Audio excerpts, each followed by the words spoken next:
आइए सभी हाथ जोड़ लें। मंगलाचरण से स्वाध्याय आरंभ करेंगे।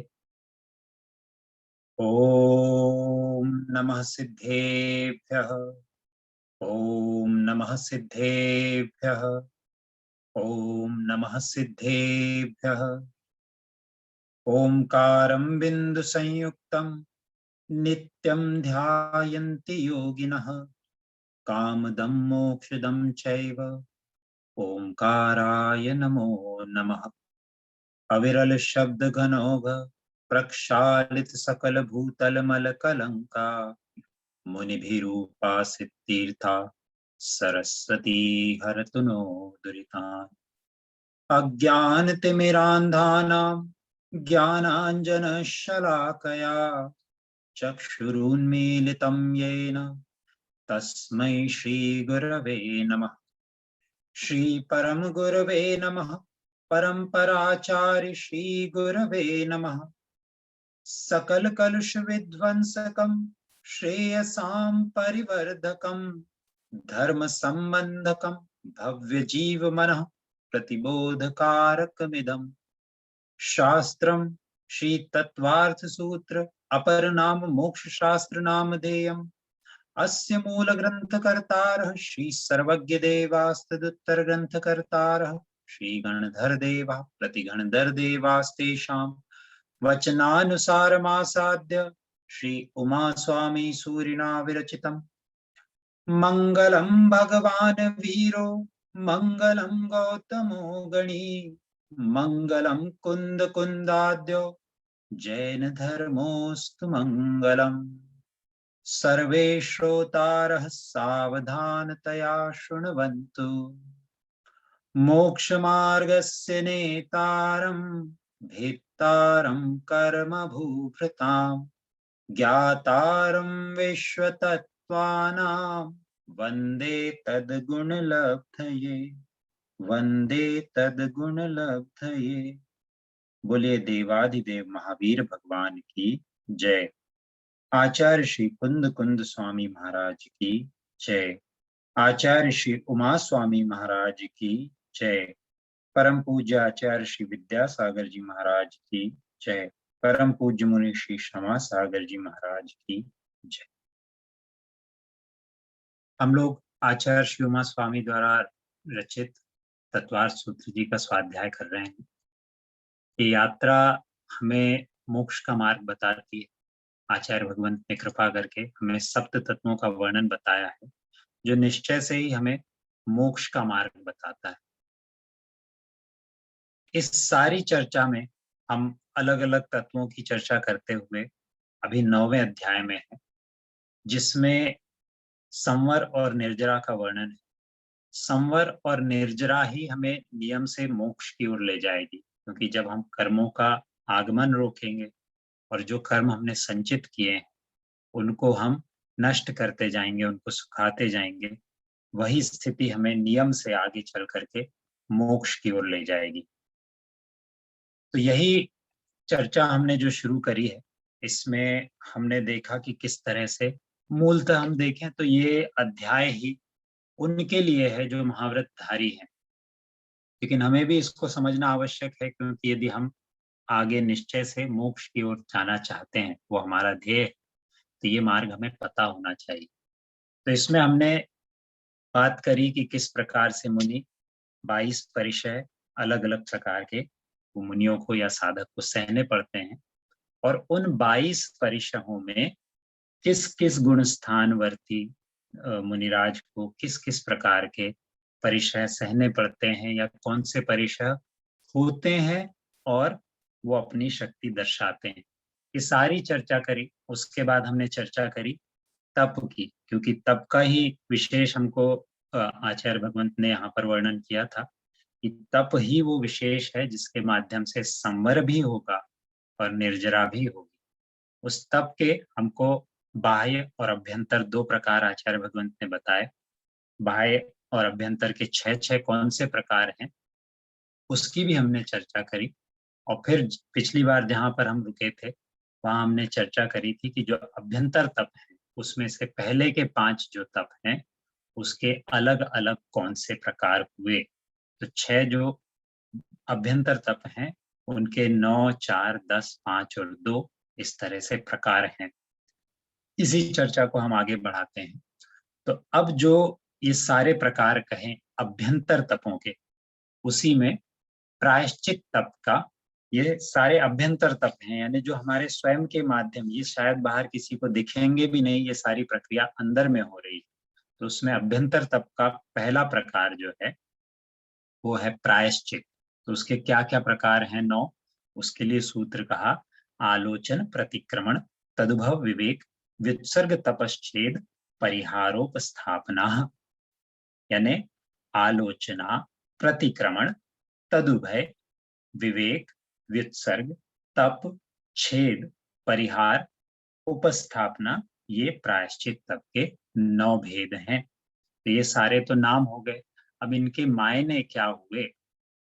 इनके मायने इस प्रकार से हैं कि जब हम आलोचना की बात करते हैं तो जैसा अपन साधारण शब्दों में समझते हैं उसी तरह से कि गुरु के समक्ष 10 दोषों से रहित अपने प्रमाद के लिए प्रायश्चित करना, कि प्रमादवश हमारे कोई दोष हो गया है हमारे व्रतों आदि में, उसके लिए गुरु के समक्ष निवेदन करना या अपने दोषों की आलोचना करना। अब ये आलोचना जो है वो भी किस प्रकार से की जानी चाहिए? तो कहते हैं 10 प्रकार के दोषों को बचा करके। तो अब ये 10 प्रकार के दोष कैसे हो गए कि अपन आलोचना, गुरु के पास गए तो सही, अपन ने कहा कि हमसे ये गलती हो गई, इसके लिए हम क्षमा प्रार्थी है, हमें रियलाइज हो गया। अब उसमें क्या क्या दोष हो सकते हैं, अपन किस तरह से उसमें बचने का प्रयास करते हैं, ये यहाँ कहा गया है।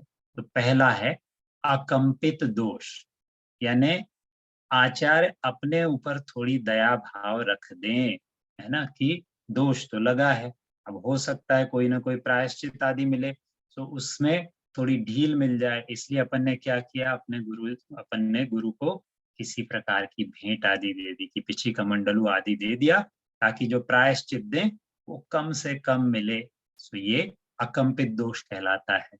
फिर अनुमापित दोष। सो अनुमापित दोष यानी क्या, कि गुरु से बातचीत करके प्रायश्चित का अनुमान लगा करके फिर दोष के लिए प्रायश्चित का निवेदन करना। यानी पहले साधारण ही बात कर ली, नहीं कुछ ऐसा बात कर ली कि हाँ किसी से ऐसा हुआ था तो उनके लिए क्या होना चाहिए, और फिर अनुमान लगा कि हाँ इतना इतना अपने को प्रायश्चित मिल सकता है, लगा कि ठीक अपनी कैपेसिटी में है, तो अब कह दो कि हमसे ही हुआ था। इस तरह से करना ये अकंपित दोष कहलाएगा, अनुमापित दोष कहलाएगा। फिर इष्ट दोष, यानी किसी के दोष देखने पर ही प्रायश्चित का निवेदन करना, किंतु किसी के नहीं देखने पर प्रायश्चित का निवेदन नहीं करना। यानी हमको किसी ने देखा है तो ठीक है, हम गुरु को भी बता देंगे कि ये दोष लगा है, ये गलती हुई है, लेकिन किसी ने नहीं देखा, छुपा के शांत बैठ जाओ, क्या बताने की जरूरत। तो ये दृष्ट दोष कहलाएगा। फिर बादर दोष, यानी सिर्फ स्थूल दोषों के लिए ही प्रायश्चित के लिए निवेदन करना। छोटे मोटे कोई दोष लगे हैं तो गुरु से कहना ही क्या जरूरत है, कोई बड़ी बात होती तो बताते, ऐसा सोच करके अपने कोई दोष छुपा लेना या उनका निवेदन ही नहीं करना गुरु से, ये बादर दोष। फिर सूक्ष्म दोष, यानी महान प्रायश्चित के भय से महान दोषों को छुपाकर सूक्ष्म दोषों के लिए ही प्रायश्चित निवेदन करना, कि कोई बड़ा दोष हो गया है व्रतों आदि में, कोई बड़ा दोष लग गया है, उसमें बहुत बड़ा प्रायश्चित मिल सकता है जो कठिन हो, तो उसको क्यों कहना, बाकी सारे दोष जो हैं वो कह करके उनके लिए प्रायश्चित मांग लिया गुरु से। तो ये सूक्ष्म दोष हो गया। फिर छन्न दोष। छन्न दोष यानी कि अपने गुरु से, महाराज से दोष का प्रायश्चित जानने के बाद उस दोष के लिए प्रायश्चित निवेदन करना। पहले ही पूछ लिया कि इसके लिए क्या प्रायश्चित मिलेगा, और फिर उसके बाद मांग लिया। फिर उसके बाद शब्दाकुलित दोष। शब्दाकुलित दोष यानी क्या, कि प्रतिक्रमण के दिन जब बहुत सारे साधु आए हों, बहुत सारा शोर हो रहा हो, उस समय दोष का निवेदन करके प्रायश्चित मानना, जिससे कि कोई सुन ही नहीं सके, कि सब लोग जब बात चर्चा कर रहे हैं गुरु से कोई ना कोई, तब वहीं पे बीच में सारे शोरगुल के बीच में अपना भी दोष कह दिया, तो गुरु सभी को साधारण प्रायश्चित दे रहे हैं कि एक प्रतिक्रमण कर लो या फिर एक कायोत्सर्ग आदि कर लो। इस तरह का ही कोई अपन ने मान लिया कि ठीक सबके लिए कहा, हमारे लिए भी लागू हो गया। तो ये शब्दाकुलित दोष। उसके बाद फिर बहुजन नाम का दोष, यानी गुरु ने जो प्रायश्चित दिया है वो उचित है या नहीं, ऐसी आशंका से दूसरे साधुओं से पूछना कि गुरु ने तो दे दिया अपने को, अब अपने को समझ में आ रहा है कि या तो करना नहीं है या लग रहा है कि कठिन है, तो दूसरे साधुओं से उसका क्लैरिफिकेशन लेना कि हम आचार्य भगवंत ने ऐसा ऐसा बताया है, ठीक है क्या। तो ये कहलाएगा बहुजन नाम का दोष। फिर अव्यक्त दोष, यानी अपने गुरु के गुरु से दोष न कह करके अपने सहयोगी अन्य साधुओं से अपना दोष कहना, ये अव्यक्त नाम का दोष है कि गुरु से अपन ने कहा ही नहीं। कोई बड़े अपने से साधु हैं या और साथ वाले साधु हैं जिनको इस विषय में ज्ञान है, उन्हीं से कह करके अपन ने अपना दोष बता दिया। तो ये अव्यक्त दोष, क्योंकि कहा किससे है कि गुरु से अपने प्रमाद का निवेदन करना है, किसी अन्य से नहीं। तो ये अव्यक्त नाम का दोष हो गया। फिर तत्सेवी दोष। तत्सेवी नाम का दोष क्या कि गुरु से प्रमाद का निवेदन नहीं करके जिस साधु ने अपने समान अपराध किया हो उससे पूछना कि तुम्हें गुरु ने क्या प्रायश्चित दिया था, क्योंकि तुम्हारे समान ही हमारा भी अपराध है, तो आपके लिए जो कहा था वो हमारे लिए भी लागू। लेकिन गुरु हो सकता है हर परिस्थिति में हर जीव को एक सा प्रायश्चित ना दे, क्योंकि स्थिति के हिसाब से, हर प्राणी के सहनन आदि के हिसाब से भी गुरु कभी कभार आपको प्रायश्चित दे सकते हैं। तो ये सारे दोष जो हैं 10 प्रकार के, इनसे बचाते हुए गुरु के पास अपने प्रमाद का निवेदन करना, सो आलोचना नाम का प्रायश्चित तब कहलाता है।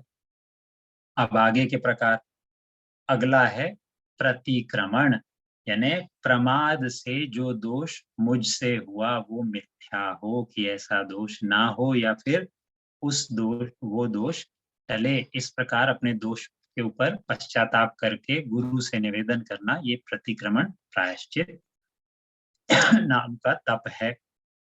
उसके बाद फिर तदुभय, है ना, ये आलोचना और प्रतिक्रमण दोनों का हो सकता है। तो इसमें क्या कि कोई दोष या अपराध जो है वो केवल आलोचना या प्रतिक्रमण से दूर हो जाता है, और कोई इन दोनों से होता है, यही तदुभव प्रायश्चित है। कि दोनों से भी हो सकता है, आलोचना और प्रतिक्रमण से, वो तदुभव ना, शब्द ही वैसा है कि तदुभव दोनों है, उसमें प्रतिक्रमण भी है और आलोचना भी है। उसके बाद फिर विवेक, यानी कि सदोष आहार और उपकरणों का नियमित समय पर त्यागना, विवेक प्रायश्चित तप है। कि किसी भी चीज में यदि दोष है तो या तो वो आहार हो सकता है, या जो अपन उपकरण आदि प्रयोग में ला रहे हैं उसमें कोई प्रकार का दोष है, तो अपने विवेक से उनका त्याग कर देना कि ये हमारे चर्या के योग्य नहीं है। ये हो गया विवेक नाम का प्रायश्चित तप। फिर व्युत्सर्ग, कि कुछ समय के लिए कायोत्सर्ग करना, व्युत्सर्ग प्रायश्चित तप है। अब इसकी कोई भी सीमा हो सकती है, या तो अपन ने विचार कर लिया कि 1 घंटे 48 मिनट जैसा भी है हम कायोत्सर्ग के अवस्था में रहेंगे, तो ये कहलाएगा व्युत्सर्ग प्रायश्चित तप। फिर तप यानी अनशन उपवास आदि करना, इसको कहते हैं प्रायश्चित तप नाम का प्रायश्चित तप। सो उसके अंदर भी सारे तप की ही चर्चा हो रही है, उसमें एक ये विशेष रूप से कह दिया। फिर छेद, छेद यानी दीक्षा को कुछ वर्षों के लिए छेदित कर देना, दीक्षा पुनः छेदित काल के अनुसार लेना छेदित दीक्षा है। यानी इसमें क्या हो गया, बहुत सिंपली कहें तो कोई साधु है, 20 साल का दीक्षित साधु है, और उनसे कोई अपराध हो गया, उनसे कोई गलती हो गई, तो उनकी 10 वर्ष की दीक्षा कम कर दी गई। यानी क्या है कि अब जो आपसे बाद में दीक्षा लिए हुए साधु हैं, आप उनके बाद आहार के लिए उठोगे, उनको पहले नमस्कार करोगे, सहो तब तक भूख। और कई बार ये भी होता है कि हम बड़े साधु हैं, तो वो यहाँ पे वो भी कम हो गया, क्योंकि जितने साल की जिसकी दीक्षा मानी गई उतना उसका स्थान बड़ा माना जाता है। सो ये हो गया छेद। फिर उसके बाद परिहार नाम का प्रायश्चित, कि कुछ समय के लिए संघ से पृथक कर देना, कि आप अभी कुछ समय संघ से बाहर रहिए, ये परिहार नाम का प्रायश्चित है। और फिर उपस्थापना, यानी पुरानी संपूर्ण दीक्षा छेद करके नवीन तरह से दीक्षा देना, ये उपस्थापना नाम का प्रायश्चित तप है। छेद में ये था कि ड्यूरेशन कम कर दिया, उपस्थापना में ये कि तुम्हारी जो पहले की दीक्षा थी वो पूरी तरह से अमान्य कर दिया गया, उसका छेद कर दिया, अब फिर से दीक्षा लो, ड्यूरेशन कम नहीं हुआ, एकदम नई ही दीक्षा मान ली जाएगी इसमें। तो ये हो गया उपस्थापना। अब इसमें मैं क्षमा सागर जी के बारे में उनके प्रवचन सुन रहा था, तो उसमें वो बताते हैं कि पहले के सारे तो अपन फिर भी आज के समय में देख सकते हैं, छेद परिहार या उपस्थापना जो है, खास करके छेद और उपस्थापना, ये अधिकांश रूप से नहीं दिए जाते हैं, क्योंकि बहुत इसमें संक्लेश परिणाम हो सकते हैं, इसलिए अधिकांश रूप से ये नहीं अपने को देखने में आता है छेद या उपस्थापना अभी के समय में। तो ये बात हो गई प्रायश्चित तप की। फिर उसके बाद दूसरा प्रकार था अभ्यंतर तप का, विनय। तो विनय तप के कौन से भेद हैं, उसके लिए सूत्र कहा, ज्ञान दर्शन चारित्रोपचार। ज्ञान दर्शन चारित्रोपचार, यानी ज्ञान विनय, दर्शन विनय, चारित्र विनय और उपचार विनय, ये विनय तप के 4 भेद हैं। अब इसका क्या अर्थ हुआ? तो ज्ञान विनय तब का अर्थ हुआ कि यथा योग्य काल में अत्यंत आदर पूर्वक आलस्य त्याग करके मोक्ष के लिए सम्यक ज्ञान की प्राप्ति हेतु शास्त्रों के स्वाध्याय का अभ्यास करना और स्मरण करना, ये ज्ञान विनय तप है। यथा योग्य काल में आदर पूर्वक आलस्य त्याग करके, और उद्देश्य क्या? मोक्ष के लिए सम्यक ज्ञान प्राप्त करना है, तो उसको कहेंगे ज्ञान विनय तप। फिर दर्शन विनय तप, सो शंका आदि 25 दोष जो हैं उनसे रहित सम्यक दर्शन के 8 अंगों सहित तत्वार्थ का श्रद्धान करना, ये दर्शन विनय तप हो गया।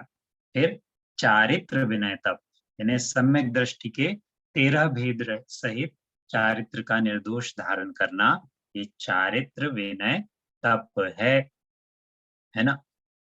कि अब इसमें क्या है कि आचार्य आदि जो भी पूज्य पुरुष हैं उनके लिए उठना, आगे जाकर के हाथ जोड़ करके वंदना करना, परोक्ष में भी उनको नमस्कार करना। अपन कई बार देखते हैं, जैसे अपन एक संघ से दूसरे संघ के पास गए तो वहां पे अपने को कई बार मुनिराज समाचार भेज देते हैं, अच्छा कि उन आचार्य के पास जा रहे हो या उन मुनिराज के पास जा रहे हो, हमारा नमोस्तु कहना। और जैसे ही अपन ये निवेदित करते हैं कि उन मुनिराज ने आपके लिए कहलवाया है, तो अपन देखना, ध्यान देना कि परोक्ष में तुरंत नमस्कार करते हैं उनको पूरी विनय के साथ, तो वो इसी के अंतर्गत आएगा। फिर उसके बाद चौथा उपचार विनय तप, यानी क्या कि आचार्यों और पूज्य पुरुषों के आने पर आदर पूर्वक खड़े होना। ये अपन चलो ये तो चर्चा कर ही ली अपने। तो ये 4 तरह के विनय तप के भेद हैं। इसके बाद फिर आगे कहा कि वैयावृत्त तप के क्या भेद हैं। सो उसके लिए कहा, आचार्योपाध्याय तपस्वी शैक्ष ग्लान गण कुल संघ साधु मनोज्ञानाम। अब ये क्या है? ये 10 प्रकार के पहले तो मुनियों के भेद कहे गए हैं, कि कोई भी एक संघ है तो उसमें कितने प्रकार के मुनि हो सकते हैं, और जैसे जैसे मुनि वैसी वैसी प्रकार से उनकी वैयावृत्ति की जा सकती है। सो वो भी 10 प्रकार की हो गई। सो अपन आगे देखेंगे कि आगे मुनियों के भेद और भी अलग तरीके से कहे गए हैं यहाँ वैयावृत्ति के दृष्टिकोण से। सो कौन कौन से प्रकार हैं कि आचार्य, उपाध्याय, तपस्वी, शैक्ष, ग्लान, गण, कुल, संघ, साधु और मनोज्ञ, ये 10 प्रकार से मुनियों की सेवा करना। सो वैयावृत्त तप के 10 भेद हैं। अब इनके मायने क्या हुए? सो आचार्य वैयावृत्त यानी जो पंचाचार का खुद पालन करते हुए संघ के अन्य मुनियों से करवाते हैं। सो आचार्य हैं जो स्वयं भी पंचाचार का पालन करते हैं और दूसरों से संग में करवाते भी हैं। फिर उपाध्याय वैयावृत यानी मोक्ष के लिए जिन मुनि राज के पास जाकर के शास्त्रों का बाकी सब अभ्यास करते हैं उनको उपाध्याय कहते हैं।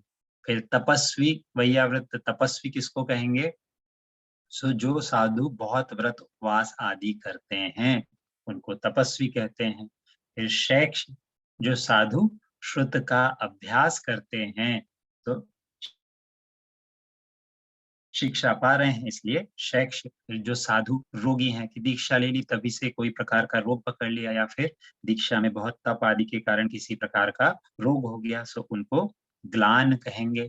फिर वृद्ध मुनियों की परिपाटी में जो मुनि होते हैं उनको गण कहते हैं कि बहुत वृद्ध हैं। फिर दीक्षा देने वाले आचार्य की शिष्य परंपरा को कुल कहते हैं कि कुल से ये संघ में दीक्षा दे सकते हैं। फिर उसके बाद संघ, संघ तो अपन मेरे ख्याल से समझते हैं कि मुनि आरिका और श्रावक श्राविका के समूह को संघ कहते हैं, या फिर इसी के लिए शब्द है कि ऋषि, यति, मुनि और अनगार के भेद, 4 प्रकार के साधुओं के समूह को संघ कहते हैं। और जो बहुत समय से दीक्षित हैं उन साधु को उन मुनिराज को साधु कहते हैं जो बहुत समय के दीक्षित हैं। और फिर जिनका उपदेश लोकमान्य हो अथवा जो लोक में पूज्य हो उन साधु को मनोज्ञ कहते हैं। अब इस तरह से ये सारे जो 10 प्रकार के मुनि हैं उनकी सेवा आदि करना, इसको वैयावृत्त कहते हैं। कि कोई उनके ऊपर उपसर्ग आ जाए, किसी प्रकार की बीमारी आदि हो जाए, उसका इलाज करना, संकट दूर करना, इसको वैयावृत्त कहते हैं। सो ये हो गया वैयावृत्त तप के भेद, तीसरा भेद हो गया। फिर उसके बाद चौथा स्वाध्याय तप, अभ्यंतर तप की ही बात कर रहे हैं अपन की जो अपने अंतरंग में चल रहे हैं। तो स्वाध्याय तप के भेद कौन से हो गए? उसके लिए अगला सूत्र कहा कि वाचना प्रच्छना अनुप्रेक्षाम्नाय धर्मोपदेशः। कि वाचना, पृच्छना, अनुप्रेक्षा, आमनाय और धर्मोपदेश, ये स्वाध्याय के 5 भेद हैं। अब इनके क्या मायने हुए? सो वाचना यानी कि धर्म के इच्छुक विनयशील पात्रों को शास्त्र देना, शास्त्र का अर्थ बतलाना, वाचना तथा शास्त्र भी देना और उसका अर्थ भी बतलाना, ये वाचना कहलाता है ना, जो अपन पढ़ना कहें एक तरह से। फिर उसके बाद प्रच्छना यानी कि संशय को, कोई भी डाउट आ गए उनको दूर करने के लिए अथवा निश्चय करने के लिए विशिष्ट ज्ञानियों से प्रश्न करना पृच्छना है। कई बार होता है कि अपन मान लो अपन ही पढ़ रहे हैं शास्त्र आदि, कोई बात समझी नहीं, या फिर कई बार लगता है कि जितना अपना लिमिटेड ज्ञान है उसमें ये बात ठीक नहीं लग रही, तो अपन क्या करते हैं कि चूंकि जिनवाणी में है तो इसमें दोष तो होगा नहीं, लेकिन अपन किसी से क्लैरिफाई कर लेते हैं या फिर उसको समझ लेते हैं किसी अन्य ज्ञानी से, उसको कहेंगे पृच्छना। फिर उसके बाद अनुप्रेक्षा, सो जाने हुए अर्थ का मन से अभ्यास करना, अर्थात बार बार उसका विचार करना अनुप्रेक्षा है। जो भी अपन ने सीख लिया अब उसका बार बार अपन विचार कर रहे हैं, वो हो गई अनुप्रेक्षा। फिर आमनाय, शुद्धता पूर्वक पाठ करना, ये आमनाय है कि कोई चीज समझ भी ली, पढ़ भी ली, सूत्र आदि हैं उनका शुद्धता से पाठ करना, ये आमनाय कहलाएगा। कि शब्दों की शुद्धता हो, पात्र की शुद्धता हो, अपनी शुद्धता हो, समय आदि की, तो उसको कहेंगे आमनाय। और फिर धर्मोपदेश, सो जीवों के कल्याण की भावना से धर्म का उपदेश करना, सो धर्मोपदेश कहलाता है। इस तरह से ये स्वाध्याय के 5 भेद हो गए। और स्वाध्याय का क्या फायदा है? कि स्वाध्याय से ज्ञान और वैराग्य की भावना बढ़ती है, व्रतों का निर्दोष पालन करने में भी अपने को सहायक होती है। अपन खुद ही देखते हैं कि जहां जहां अपने को अपन जब करते हैं वाचना आदि, कहीं पर अपने को कोई सूत्र आदि आ गए तो उससे अपनी भावनाएं भी शुद्ध होती है और दृढ़ता आती है कि हम भी ऐसा कर पाए यदि अपन किसी के बारे में पढ़ रहे हैं प्रथमानुयोग आदि में भी। सो उस तरह से अपने लिए लाभकारी है, इसलिए स्वाध्याय करना अपने हित में है, करना ही चाहिए। अब इसके बाद फिर पांचवा प्रकार व्युत्सर्ग नाम का तप। सो व्युत्सर्ग नाम के तप के भेद कहे बाह्याभ्यंतरोपद्यो, बाह्याभ्यंतरोपद्यो यानी कि बाह्य उपधि व्युत्सर्ग और अभ्यंतर उपधि व्युत्सर्ग, ये व्युत्सर्ग तप के दो भेद हैं।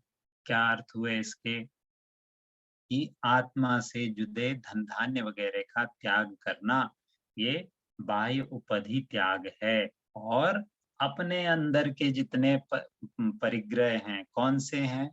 क्रोध मान माया आदि भावों का त्याग करना, ये अभ्यंतर उपधि त्याग है। सो कुछ समय के लिए या जीवन भर के लिए शरीर से ममत्व का त्याग करना भी अभ्यंतरोपधि त्याग ही कहा जाता है। ये कैसे आ सकता है कि अपन जैसे काय उत्सर्ग में बैठे हैं, अपने लिए तो कठिन ही मान लो, लेकिन जो जीव अपन या तो मान लो साधुओं की शरण में बैठे हैं या जो स्वयं साधु हैं, तो कई बार ये होता है कि हम बैठ गए हैं काय उत्सर्ग करके और फिर ना शरीर का भान है, फिर गर्मी लगने दो, मच्छर काट रहे हैं, कोई बड़ा जीव जंतु आकर के काट जाए तो उसमें शरीर से ममत्व ही नहीं है कि ठीक है जो हो रहा है शरीर के साथ हो रहा है, इसमें आत्मा का क्या है? तो इसको भी अभ्यंतरोपधि त्याग ही कहा जाएगा। और इसके करने से मनुष्य निर्भय हो जाता है, हल्केपन का अनुभव करता है और फिर जीवन की तृष्णा उसको बिल्कुल नहीं सताती है। तो इस तरह से ये व्युत्सर्ग नाम का तप हो गया। अब जिसकी विशेष चर्चा, तो पहले सूत्र कहा था कि उसमें किस किस अभ्यंतर तप के कितने भेद हैं, उसमें कहा था कि पहले 5 के बता रहे हैं। अब विशेष रूप से वर्णन आ रहा है ध्यान नाम के तप का। सो ध्यान तप के लिए यहाँ से वर्णन शुरू होता है। इसको अपन लोगों ने भी ध्यान से सुनना चाहिए क्योंकि बड़े काम की चीज है, अपने को किस प्रकार का ध्यान करना है और नहीं करना है। तो ध्यान तप के लिए कहा कि उत्तम सहनस्यैक काग्र चिंता निरोधो ध्यान मांत मुहूर्तात्, यानी उत्तम सहनन वाले जीवों के, उत्तम सहनन जो कि अपना नहीं है, पहले 3 प्रकार के ही माने जाते हैं, उत्तम सहनन 6 में से, उसमें उत्तम सहनन वालों के अंतर मुहूर्त तक, अंतर मुहूर्त यानी 48 मिनट तक की सीमा है, इतना ही हो सकता है, इतना एकाग्रता पूर्वक चिंता की निरोध करना कि किसी भी प्रकार की चिंता आदि को टाल देना और किसी एक विषय पर अपना ध्यान एकाग्र करना, इसको कहते हैं ध्यान। सो अब इसमें अपने को क्या क्या उत्तर बता दिए कि ध्यान कौन कर पाएगा? उत्तम सहनन वाला। और फिर कब तक कर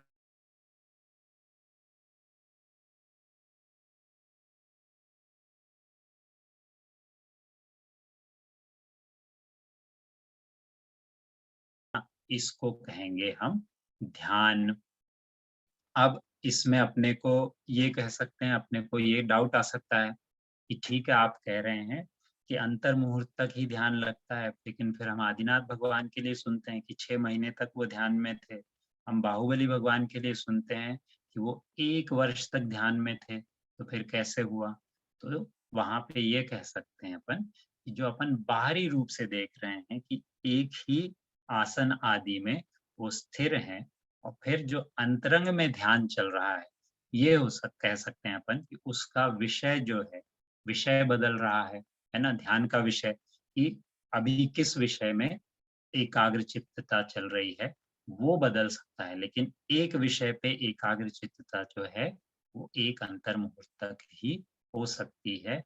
अब ये बदलता जाए और सतत जो है वो जीव किसी न किसी विषय का ध्यान कर सकता है लंबे समय तक, जैसा कि बाहुबली भगवान ने किया था 1 वर्ष का, तो वो उस हिसाब से वो भी बात सही है ना? तो अब ये अपने को बताया कि ध्यान क्या है, कितने समय तक आदि हो सकता है।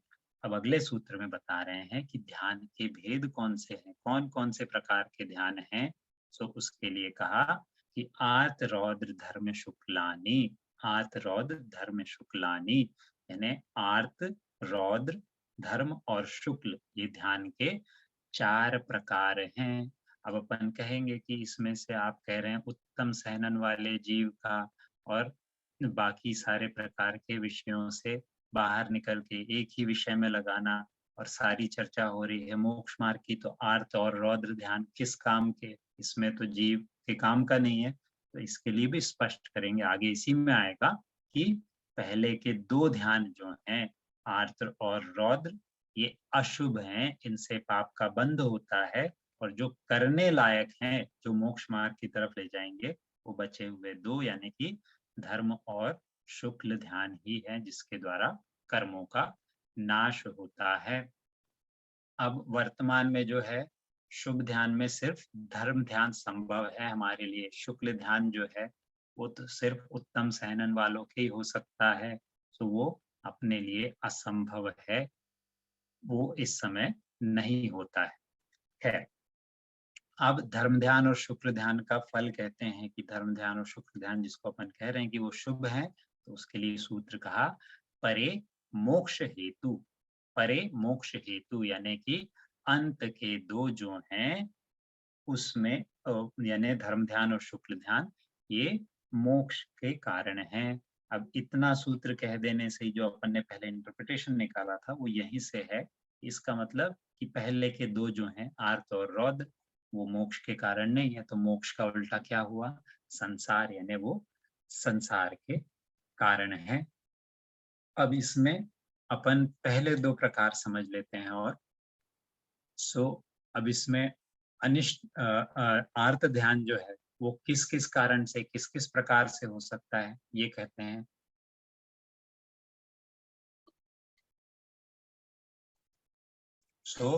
अब उसके लिए अनिष्ट संयोगज आर्त ध्यान का लक्षण कहा कि आर्त मनोज्ञस्य संप्रयोगे तद विप्रयोगाय स्मृति समन्वाहारः, यानी अनिष्ट पदार्थ का संयोग होने पे, जो अपने को नहीं चाहिए, जो अपने को नहीं भाता है, ऐसे कोई भी बात का अपने से संयोग हो गया, वो अपने पास आ गई, यानी कि कोई प्रकार के दुख आ गए, कष्ट आ गए, सो उनके दूर करने के लिए जो बारंबार विचार करना, सो अनिष्ट संयोगज नाम का आर्त ध्यान है। कोई भी बात आ गई कि अपने को पसंद नहीं है कि सांप ने काट लिया, कांटा चुभ गया, कोई शत्रु पीछे पड़ गया, तो उससे पीछा छुड़ाने के लिए सतत मन में विचार चल रहा है कि कैसे इससे पीछा छुड़ाया जाए, इसको अनिष्ट संयोगज नाम का आर्त ध्यान कहते हैं।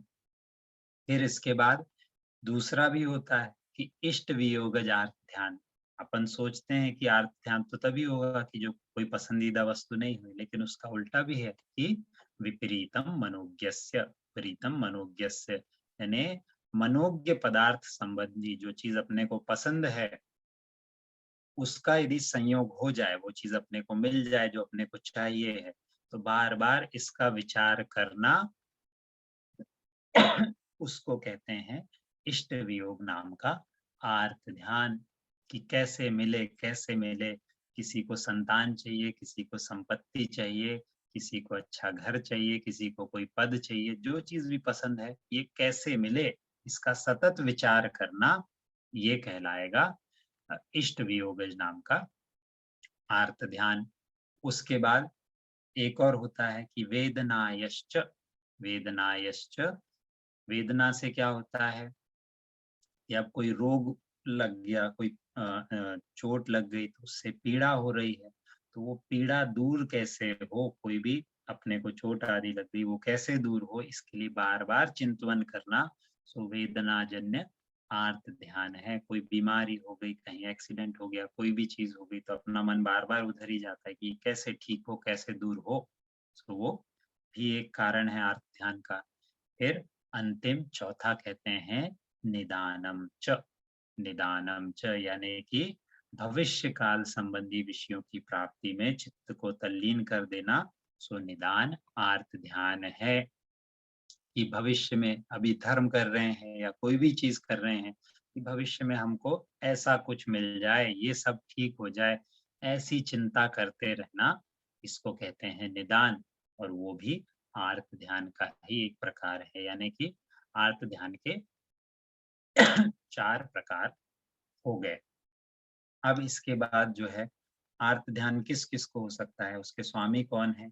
इसके लिए अगला सूत्र कहा, तो उस सूत्र में कहा कि तद विरत, देश विरत, प्रमत्त संयतानाम, तद विरत, देश विरत, प्रमत्त संयतानाम, यानी कि ये जो आर्त ध्यान है, वो पहले 4 गुण स्थानों में, देश विरत नाम के 5वें गुण स्थान में और प्रमत्त संयत नाम के 6ठे गुण स्थान में होता है। लेकिन इसमें जो प्रमत्त संयत नाम का 6वां गुण स्थान है, उसमें निदान नाम का आर्त ध्यान नहीं होगा। बाकी के 3 आर्त ध्यान जो है, प्रमाद के उदय से कभी भी हो सकते हैं, जब तक आप 6वें गुण स्थान में। 7वें गुण स्थान और उससे आगे में आर्त ध्यान नहीं होगा। तो ये किस-किस को हो सकता है आर्त ध्यान, उस हिसाब से कहा। अब रौद्र ध्यान के लिए एक ही सूत्र में कह दे रहे हैं कि ये इसके क्या भेद हैं और इसके स्वामी कौन है। तो उसके लिए कहा कि हिंसा नृत्स्ते विषय संरक्षणेभ्यो रौद्रम विरत देश विरतयो, यानी कि हिंसा, झूठ, चोरी और विषय संरक्षण के भाव से उत्पन्न हुआ ध्यान रौद्र ध्यान है।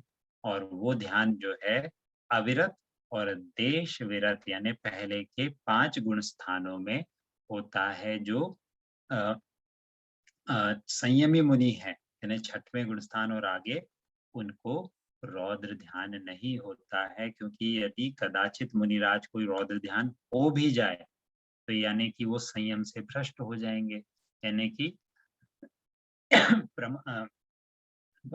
प्रमत्त संयत नाम के गुण स्थान से नीचे आ जाएंगे। इसलिए उस गुण स्थान में रौद्र ध्यान जो है वो संभव हो ही नहीं सकता है। अब ये सब के अर्थ अपने को सरल हैं कि हिंसा में आनंद मानना, असत्य मृषानंद बोलते हैं उसको, असत्य को, कि असत्य बोल करके आनंद मानना, झूठ बोल दिया, किसी को फंसा दिया। फिर चोरी करके आनंद मानना, ये चौर्यानंद कहलाता है। फिर परिग्रहानंद, यानी कि बहुत सारा परिग्रह कर लिया, उसमें आनंद मान रहे कि कितनी संपत्ति जोड़ ली मैंने, मेरे बराबर कोई नहीं। इस तरह सारे के ध्यान जो हैं ये आएंगे रौद्र ध्यान की श्रेणी में।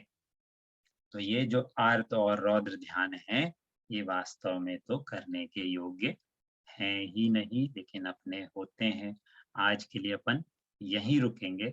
अगली बार अपनी आवश्यक और विशेष चर्चा जो है वो होगी, जो अपने उपादेय हैं, जो करने लायक हैं, वो धर्म ध्यान और शुक्ल ध्यान की अपन चर्चा करेंगे।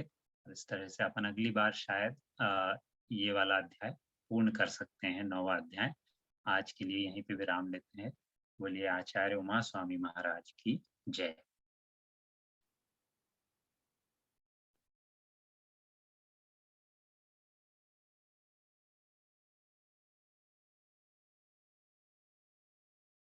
आइए अब हम आगे चर्चा करते हैं अ, अ, पांडव पुराण की।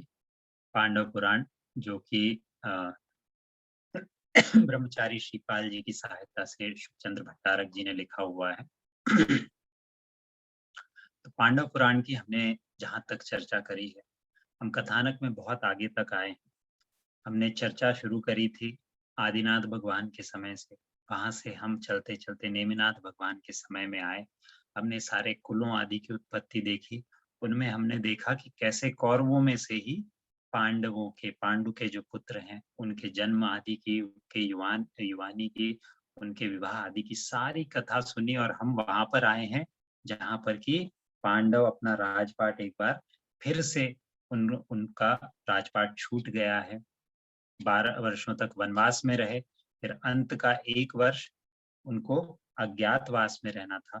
तो वो अज्ञातवास भी पूरा हुआ। और पिछले बार जिसकी हमने चर्चा करी थी वो एक विशेष घटना कि किस प्रकार से उस अज्ञातवास में भी शीलवती द्रौपदी के शील के ऊपर कीचक ने अपनी कुदृष्टि डाली तो कैसे उसकी दुर्गति हुई, भीम ने कैसे उसका नाश किया। ना सिर्फ उसका नाश किया, परंतु एक शीलवती के शील पर हाथ डालने के कारण कीचक तो मरा ही, उसके 100 भाई भी नष्ट हो गए। अब ये सारा कथानक हुआ, ये सारी कथा हुई, तो अब ये समाचार पहुंचा। अब यहाँ पर विराट में सभी तरफ लोग चिंता में हैं कि इतना शूरवीर, इतना महाबलशाली कीचक जो है उसको किन्हीं गंधर्वों ने मार दिया, ऐसा कहते हैं। और इतना ही नहीं, उसके भाई भी मारे गए। ये घटनाक्रम यहाँ हो रहा है। इसी समय में दूसरे जगह पे क्या हो रहा है कि दुर्योधन, उसने अपने सेवकों को सदा से पांडवों की खोज में लगा रखा था कि ये कहाँ रहते हैं, इसकी खोज करते रहो कि इनका अज्ञातवास है, इसको कैसे मैं भंग करूं। अब उसके सेवक जो है वो तो नगरी नगरी, पहाड़, वन, जल में, पृथ्वी पे, जहाँ किले आदि, जहाँ पे सारे स्थान उन्होंने देख लिए, लेकिन पांडव उनके हाथ नहीं लगे। पांडव तो छद्म अवस्था में, यानी कि अपना रूप बदल करके रह रहे थे इस विराट नगरी में। अब सब जगह से थक हार करके दुर्योधन के सेवक जो है वो लौट आए और उन्होंने आकर के बताया कि महाराज, पांडवों को सब जगह देख लिया, लेकिन ना किसी के मुंह से ये सुना कि उनको जीवित देखा है या फिर मर गए, यानी कोई समाचार नहीं मिला। अब दुर्योधन भी क्या करता, उसने जिसको जैसा यथा योग्य हो वैसा धन मान दे करके सबको चलता किया। अब यही बात देख रहे थे भीष्म पितामह।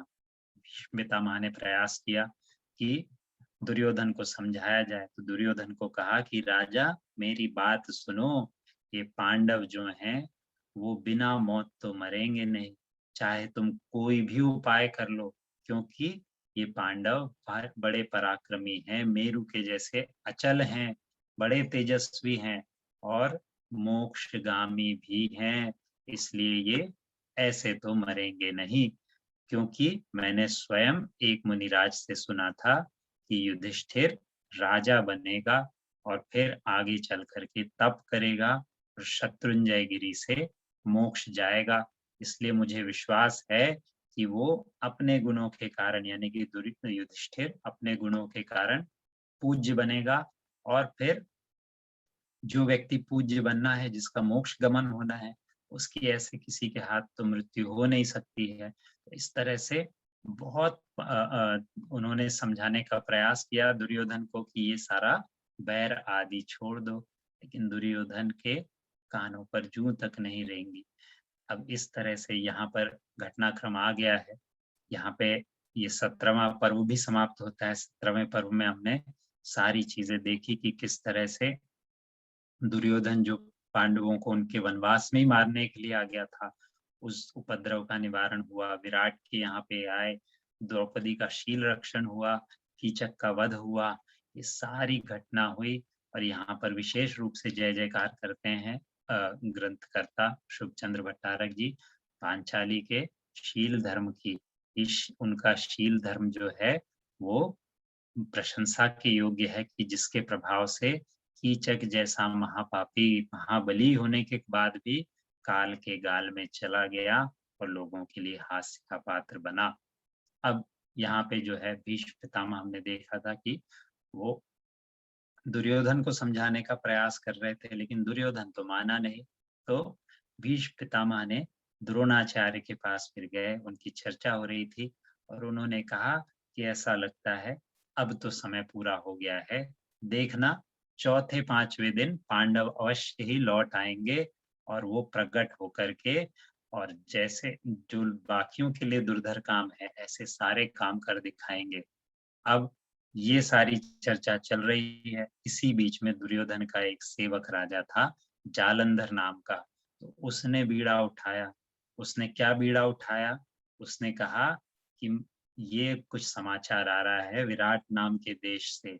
विराट नाम के देश से समाचार ये आ रहा है कि उनका महाबली कीचक जो है वो मारा गया है, किन्हीं गंधर्वों ने उसको मार दिया है।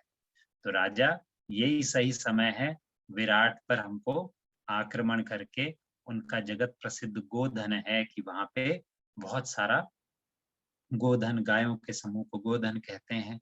अभी भी अपन बहुत हद तक मानते हैं, लेकिन पहले तो बहुत अधिक मान्यता थी, तो गायों का धन जो है वो तो विशेष माना ही जाता था। तो इसी तरह से जालंधर ने कहा कि विराट राज्य को जाना ही इसलिए जाता है कि उनके पास बहुत सारा गोधन है। तो इस समय उनकी स्थिति ऐसी है कि उनके पास कोई विशेष योद्धा तो है नहीं, तो मैं अभी जाऊंगा और विराट को हरा करके मैं सारा गोधन उसका जो है लेकर के आऊंगा, आपके राज्य में मिला दूंगा। अब ये भी उनको शंका थी कि कहीं पांडव वहां तो नहीं छुपे हैं। तो उसने कहा कि यदि पांडव भूमि में उतरे भी तो भी मैं उनको भी मार करके आऊंगा। अब इस तरह से जालंधर का अति विश्वास है। तो जालंधर के ये वचन सुने सुने तो दुर्योधन का भी हृदय जो है वो बड़ा फूल गया। उसने बड़े प्रसन्नता के साथ जालंधर को ये आज्ञा दी कि तुम जाओ और विराट के गोधन को हरण करके ले आओ। अब जालंधर यहाँ से निकला, उसके साथ हैं हिनहिनाते हुए घोड़े हैं, सजे हुए हाथी हैं, फहराती हुई ध्वजाओं वाले रथ हैं, पैदल सारथी सारे हैं। इस तरह की चतुरंगी सेना जो है वो साथ में लेकर के जालंधर नाम का ये राजा निकला है युधिष्ठिर की दुर्योधन की आज्ञा लेकर के। और वो क्रोध से उद्धत होता हुआ पहुंचा विराट नगरी। और वहां पर जाकर के उसने जितने भी ग्वालों के पास गोधन था वो सारा हरण कर लिया, सारी गायों का उसने हरण कर लिया।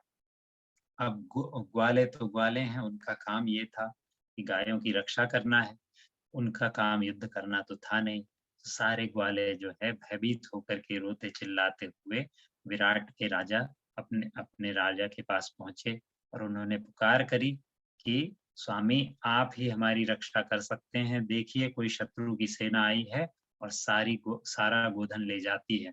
अब ग्वालों की ये दुख भरी बात सुनते ही विराट राज को सारा मामला समझ में आया। बड़े क्रोधित हुए विराट राज।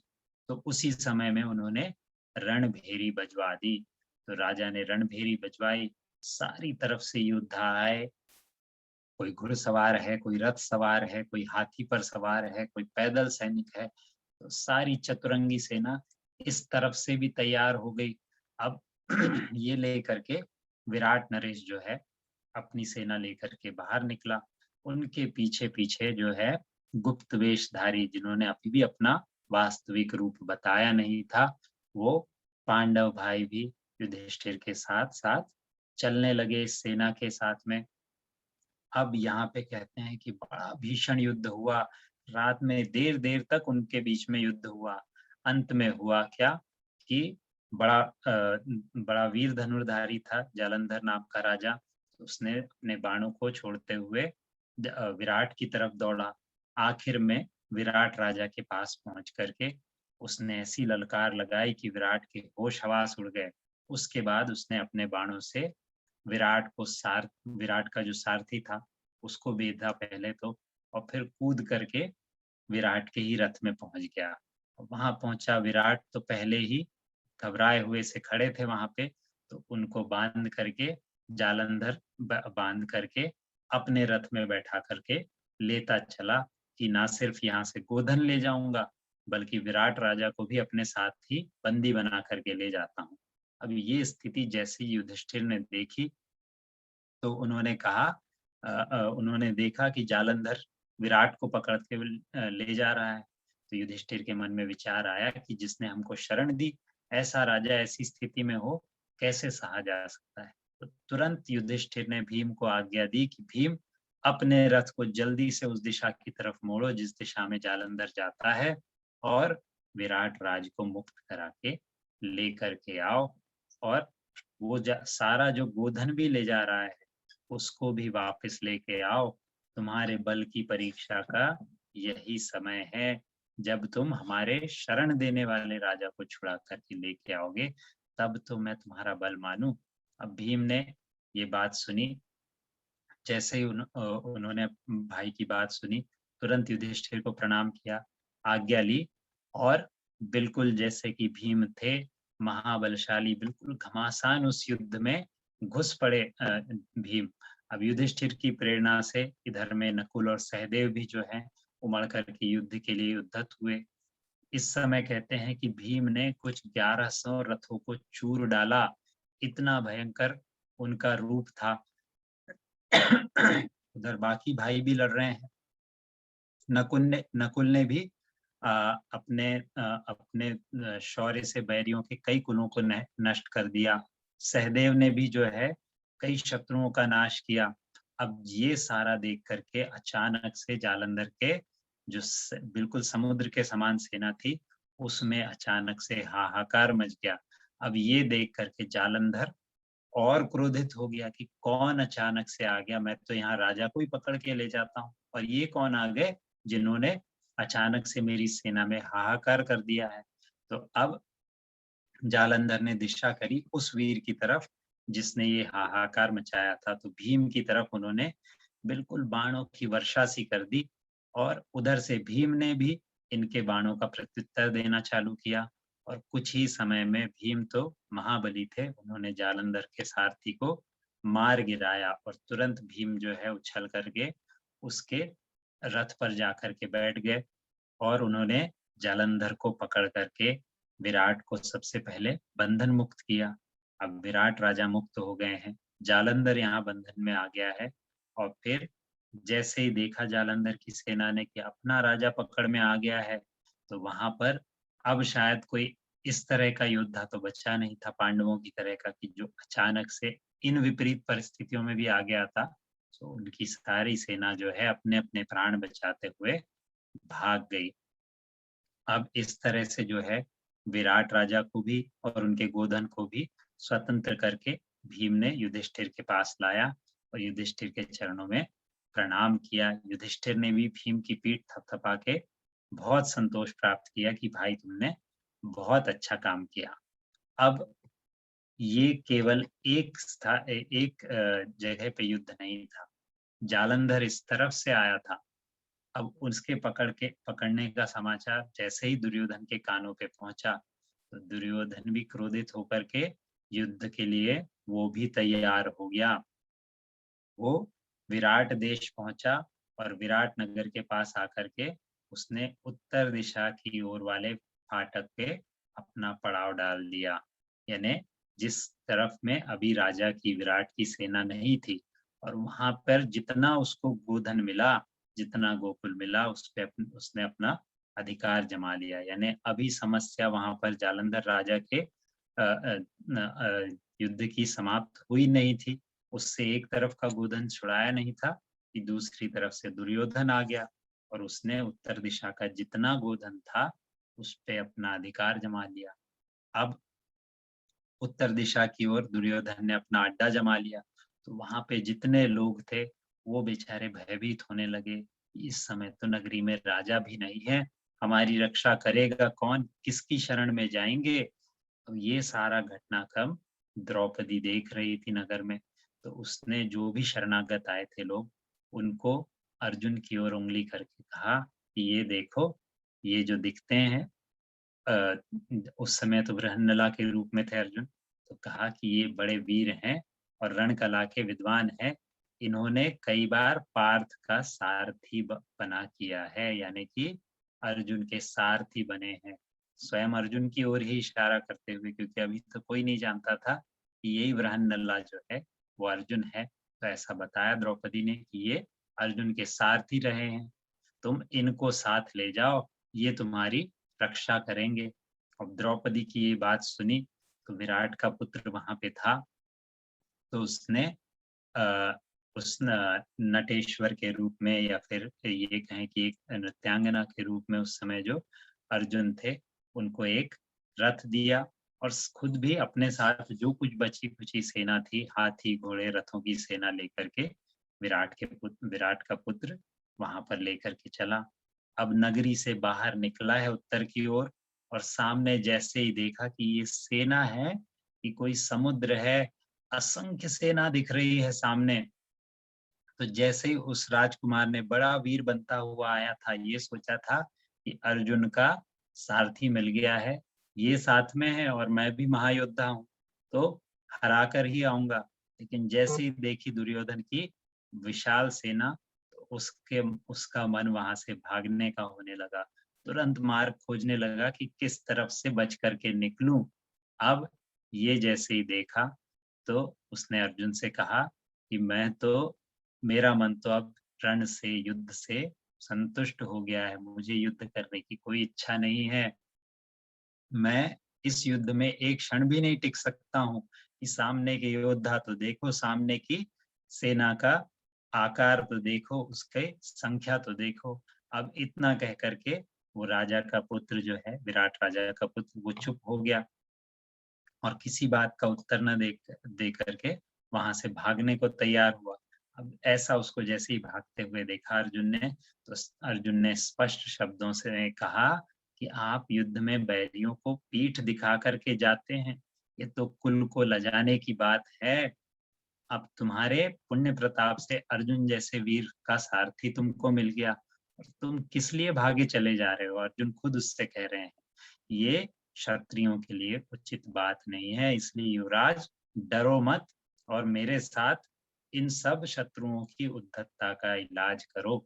अब अर्जुन ने इस तरह से उसको समझाने का बड़ा प्रयास किया, साहस दिया, लेकिन राजकुमार के मन में तो भय ने घर कर लिया था, इसलिए उसने अपना रथ तो वापस ही फेर लिया। जब देखा अर्जुन ने कि ये सारे उपाय काम नहीं कर रहे हैं, तो अर्जुन ने फिर उसको रोका और कहा कि युवराज, कायरों की भांति डर कर भागो मत, मेरी बात सुनो। मैं स्वयं अर्जुन हूँ, जिसका नाम सुनकर ही शत्रु कांप उठते हैं। इसलिए अपने आप को ढांढस बंधाओ, अपने हृदय से भय को निकाल करके दूर करो और अपने बाण चलाना शुरू करो, मैं तुम्हारे साथ हूँ। अब अर्जुन स्वयं कह रहा है।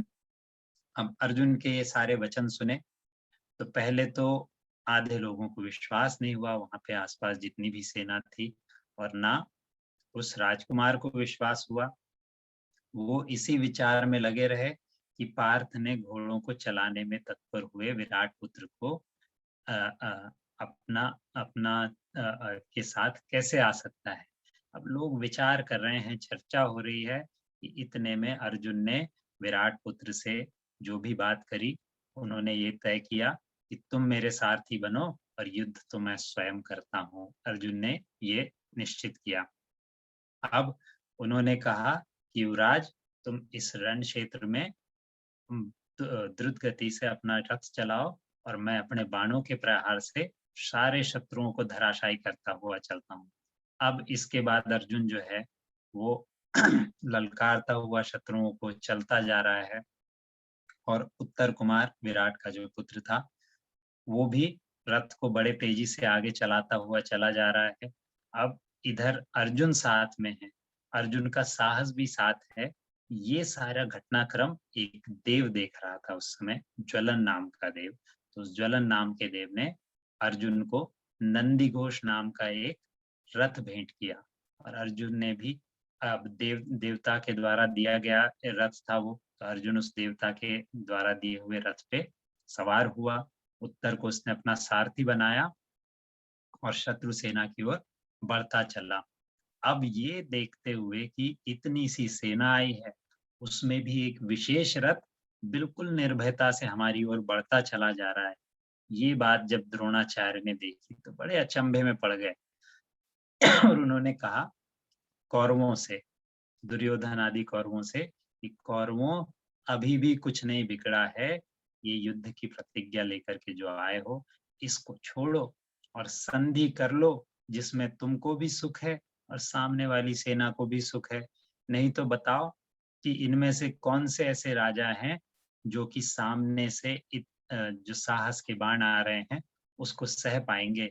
मेरी तो सम्मति, मेरी तो सलाह यही है कि आप लोगों का कपट, आप लोगों का ये छल जो है ये खुल गया है, इसलिए आप इसको छोड़िए, गोधन को छोड़िए, युद्ध की प्रतिज्ञा को छोड़िए और यहाँ से संधि करके वापस चल लीजिए। अब द्रोण ये निग्रेन प्रकारेण समझाने का प्रयास कर रहे हैं दुर्योधन को, लेकिन दुर्योधन की आंखें ये सब सुन करके बिल्कुल लाल हो गई क्रोध के मारे। वो अपने सारे योद्धाओं को बढ़ते हुए देखकर द्रोण से बोला कि आप कैसे नए नीति विहीन गुरु हैं, और कैसे वचन कहते हो?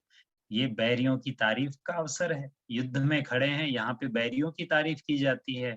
ऐसा लगता है तुम अभी तक क्षत्रियों के स्वभाव से परिचित नहीं हुए हो।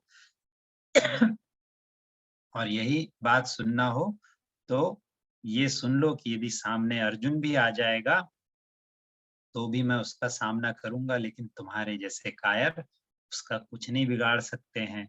अब उधर रथ पे सवार हुआ कर्ण भी आगे बढ़ा। कर्ण ने भी भीष्म पितामह से कहा कि गुरुराज, क्या तुमने मेरे जैसे बलि को रण में किसी के द्वारा जीता देखा गया है? आज मेरा पराक्रम देखना कि मैं देखते देखते सामने से आने वाले शत्रु को, अर्जुन को कैसे छिन्न भिन्न कर देता हूँ, ताकि उसका पृथ्वी में नाम निशान भी नहीं रहे। अब कर्ण के ये वचन सुने तो पितामह को बड़ा रोष आया, उनको क्लेश भी हुआ।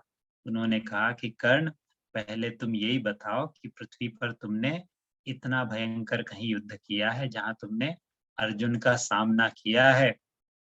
और नहीं किया है तो अपनी बात अपने जगह पे रहने दो, क्योंकि अर्जुन के सामने तुम क्या, कोई भी योद्धा नहीं टिक पाएगा। अब ये बात सारी हुई। अब द्रोणाचार्य ने भी देख लिया कि दुर्योधन उनकी बात नहीं मान रहा है, तो वो भी भीष्म पितामह के साथ अपने स्थान पर आ गए। अब सामने युद्ध छिड़ गया है और जिस राजा की अगुवाई में आए हैं वो पीछे हटने को तैयार नहीं है। तो अब भीष्म पितामह आदि के साथ में सारी ये सेना जो है उमड़ करके सामने से आने वाले अर्जुन से, पार्थ से भिड़ने के लिए आगे बढ़ने लगी। उधर से पार्थ ने भी पहला काम ये किया कि उसने गांगेय भीष्म के चरणों के पास में 2 ऐसे बाण छोड़े जिसपे उसका नाम लिखा हुआ था, मैं अर्जुन हूँ। और गांगेय के पास जैसे ही बाण आए उन्होंने उठा करके उनको पहले पढ़ा। उसमें लिखा था कि मैं धनंजय, यानी अपना परिचय दे दिया अर्जुन ने कि मैं धनंजय पितामह से प्रार्थना करता हूँ, नत होकर के आपके चरण कमलों को मस्तक झुकाता हूँ। मैं हमेशा ही आपकी सेवा में तैयार हूँ। मुझे बहुत प्रसन्नता है कि आज 13 वर्ष पूर्ण हो गए हमारा जो वनवास और अज्ञातवास था उसके, और आप आज पहला अवसर जो है वो ये मिला है कि आपके दर्शन हुए, आपकी सेवा का अवसर मिल रहा है। अब मैं सामने जितने शत्रु खड़े हैं उनका विनाश करके पृथ्वी को भोगूंगा और आपकी सेवा करूंगा। अब पितामह ने ये बाण देखे और उन्होंने कौरवों को भी दिखाया। कौरवों ने जब ये सारा समाचार पढ़ा कि अर्जुन तो ये कहता है कि सबका नाश करेगा, तो क्या कर सकते थे? उनका जैसा स्वभाव था, बड़े क्षुभित हुए, बहुत क्रोधित हुए।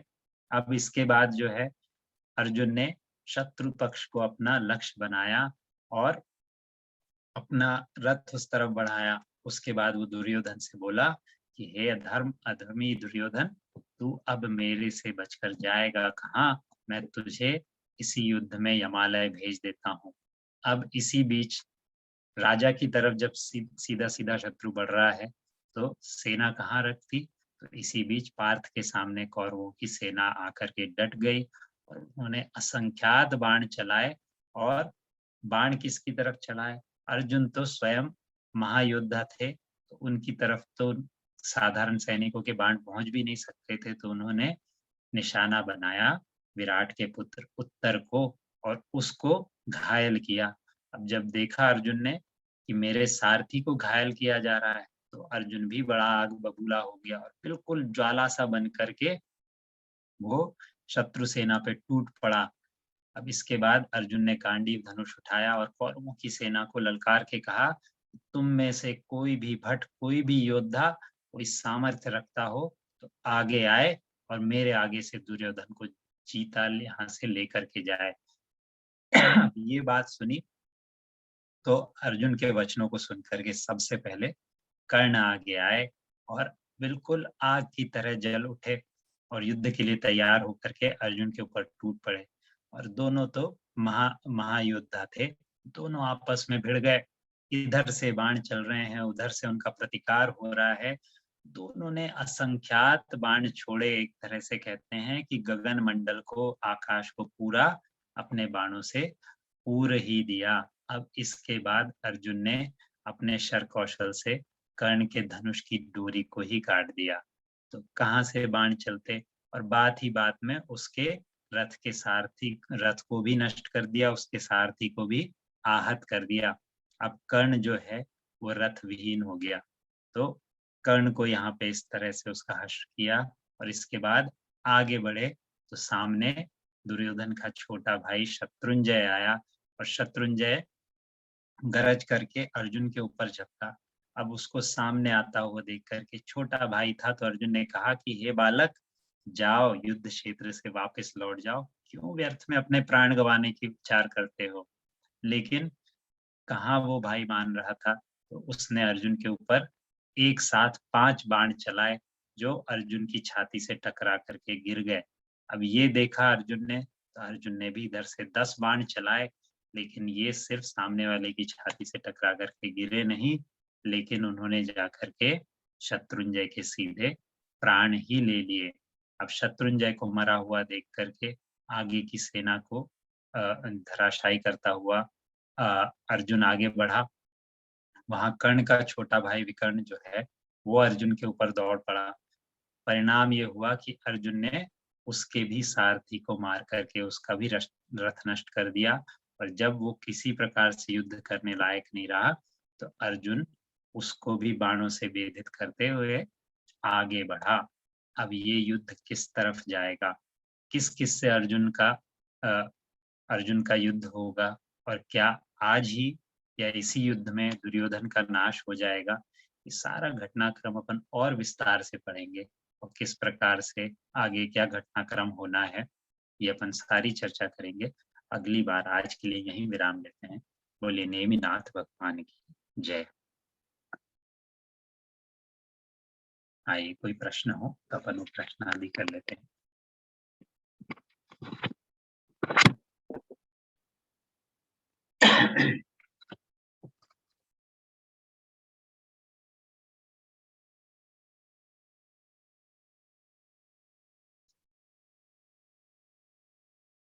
चलिए प्रश्न नहीं है तो अपन जिनवाणी स्तुति करते हैं, आज के लिए यहीं विराम लेंगे। बोलिए जिनवाणी माता की जय। अकेला ही हूँ मैं, कर्म सब आए सिमट के, लिया है मैं तेरा शरण अब माता सटक के। भ्रमावत है मोको कर्म दुख देता जन्म का, करूं भक्ति तेरी हरो दुख माता भ्रमण का। दुखी हुआ भारी भ्रमत फिरता हूँ जगत में, सहा जाता नाही अकल घबराई भ्रमण में। करूं क्या मामोरी चलत वश नाही मिटन का, करूं भक्ति तेरी हरो दुख माता भ्रमण का। सुनो माता मोरी अर्ज करता हूँ दर्द में, दुखी जानो मोको डरप कर आया शरण में। कृपा ऐसी कीजे दर्द मिट जाए मरण का, करूं भक्ति तेरी हरो दुख माता भ्रमण का। पिलावे जो मोको सुबुद्धि कर प्याला अमृत का, मिटावे जो मेरा सर्व दुख सारे फिरन का। पढ़ूं पावा तेरे हरो दुख सारा फिकर का, करूं भक्ति तेरी हरो दुख माता भ्रमण का। मिथ्यातम नाश वे को ज्ञान के प्रकाश वे को, आपा पर भास वे को भानु सी बखानी है। चाहूं द्रव्य जान वे को बंद विधिमान वे को, स्वपर पिछान वे को परम प्रमाणी है। अनुभव बताए वे को जीव के जताए वे को, काहू न सताए वे को भव्य और आनी है। जहाँ तहाँ तारवे को पार के उतारवे को, सुख विस्तारवे को, यही जिन वाणी है। जिन वाणी की स्तुति करें अल्प बुद्धि परमार, पन्ना लाल विनती करे दे मात मोहि ज्ञान। हे जिन वाणी भारती तो ही जपो दिन रहे, जो तेरा शरणा गहे सो पावे सुख चैन। जा वाणी के ज्ञान ते सूझे लोकालो, सो वाणी मस्तक नमो सदा देत हूँ धो। बोलिए जिनवाणी माता की जय। जय जय जय। श्री राम। जय जिनेंद्र। जय जिनेंद्र। जय जिनेंद्र।